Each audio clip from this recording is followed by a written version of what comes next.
Hi, welcome back to American Sunrise. I'm Dr. Sheena. Thank you for joining us. It is time now for today's health news. It is sponsored by the Wellness Company. And under the microscope today, a new potential weight loss drug reportedly showing some promise. Eli Lilly announced a new weight loss drug that is a pill instead of shots like Ozempic and Wegovy.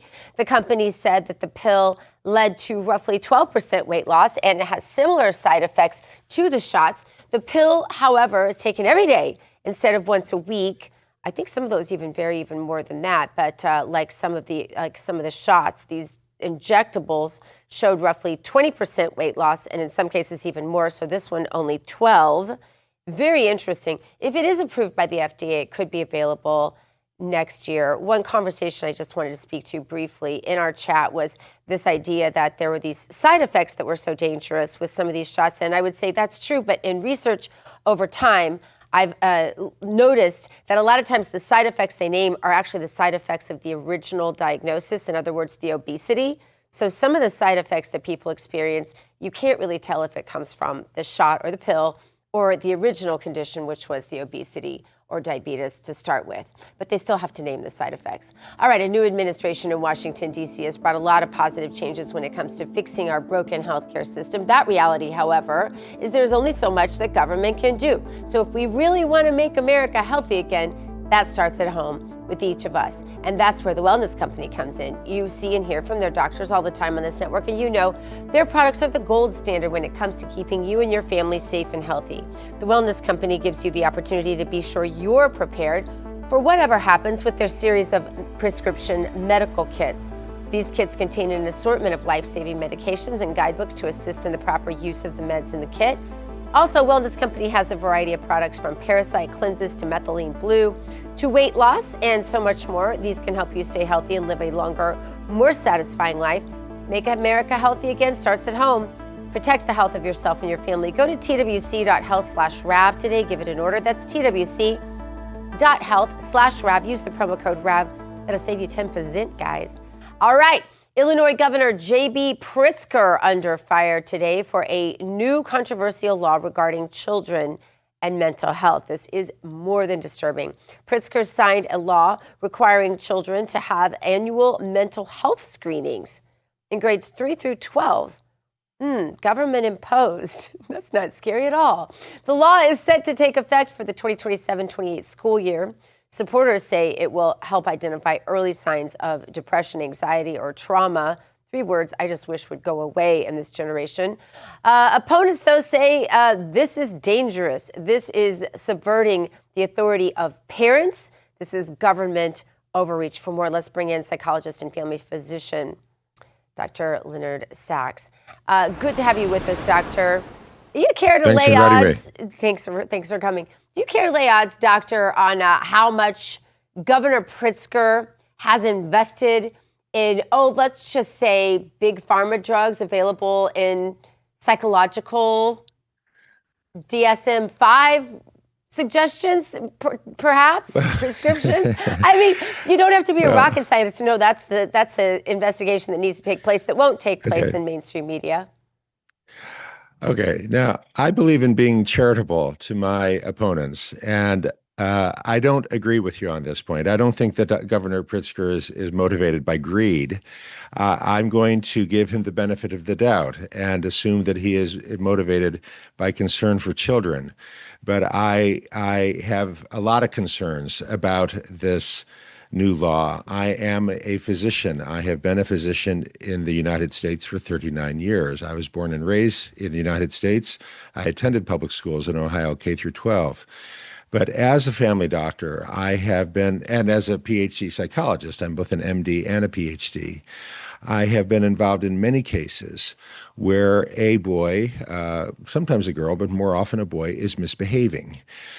There's 2 ways you can approach a kid who's misbehaving. One is the moral perspective. Johnny is rude. He's talking back. He's spitting at another kid. Mom, Dad, you need to teach Johnny what is expected. That's the moral perspective. The other is the medical model. Mom, Dad, Johnny may meet criteria for oppositional defiant disorder. You should have him evaluated. My concern about this Illinois law is that it's shifting the perspective from the moral model, where it belongs, to the medical model, shifting the responsibility away from the child and the parents to the prescribing physician. This is going to result in a lot more kids being put on medication. And if you'll note this law, it's not the child who's doing the assessment. It's not the kids who are referring themselves. It's the teachers who are doing the assessment. This is going to make it a lot easier for this teacher to make sure that this kid gets referred, to put this kid on medication. Because I have been involved in many cases where the parents get a note from the school saying, you need to have Johnny evaluated. And if he's not evaluated, he may not be able to stay at this school. So this puts a lot more power in the hands of the school to push this kid onto medication. That's my concern. And in the hands of the government in general, because it's the government, and in many cases, some of these radical school districts saying things like, well, if someone is gender confused, for example, you can't even try to help them identify with the gender they were born with, right? Or if someone's having thoughts about, am I gay, am I not gay? You can't say they're from a Christian family. You can't give the Christian perspective. In many schools, these are the rules. Those would be considered things that you can't say. And yet, referring the child for medication, as you said, instead of dealing with the moral dilemmas that children are going to have to deal with their whole lives, right? No matter how many people placate them during school or drug them, they're still going to meet real challenges, real moral dilemmas in their life and choices that they're going to have to make for the best of their future. And if you take that away from them by medicating them, don't you lose that, doctor? I have many concerns. In the new edition of my book, The Collapse of Parenting, I have a chapter called They Bees, where I describe how many public schools many public school districts now across the United States have a policy in place where if Melissa decides she's a boy, the public school now is prohibited as a matter of policy from informing the parents. The parents are assumed to be the adversaries. The parents are assumed to be the bad guys. And many left of center parents have really been upset that, why are you assuming I'm the bad guy? So we've got a real problem in this country. American kids are already over-medicated. An American kid is 14 times more likely to be on medication for ADHD compared to a kid in the United Kingdom. An American kid is 90 times more likely to be on antipsychotic medications like Risperdal and Seroquel compared to a kid in Italy. We are already over-medicating our kids, and now Illinois is mandating, as a matter of law, that we screen more kids to get more kids on medication. So I think this law is not a good idea. Yeah, well, you'll forgive my cynicism at the top of the block.